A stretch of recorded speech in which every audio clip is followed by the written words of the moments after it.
created nor destroyed.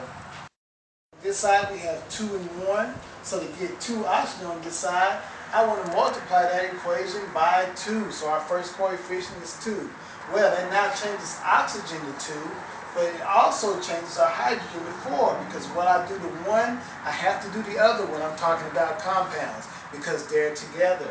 So now we've already settled the product side. Let's go to the reactant side.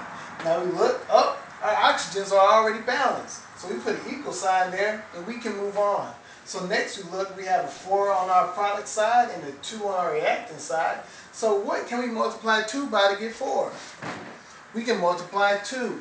So I take the 2 here and I put it in front as the coefficient. So now we have 2 times 2 is 4. Up, our hydrogen are now balanced. So now our whole equation is balanced. One thing to remember when balancing equations is that whenever you see a blank spot in the balanced equation, as far as coefficients, that means that the coefficient is 1. That's just a rule we follow in balancing, and it makes it real simple because we don't want to get caught up in having to draw ones, because as we work these chemical equations, they can get pretty long and time consuming. So let's review what we did. In balancing equations, we always want to make a T-chart. The T-chart separates our product side from our reactant side.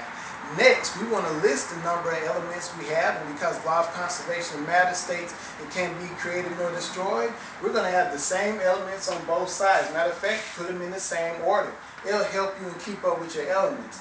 Then the third step is we want to see how many elements or how many do we have on each side before we start balancing. Then the last step, of course, is we find the coefficients to multiply and create a balanced equation.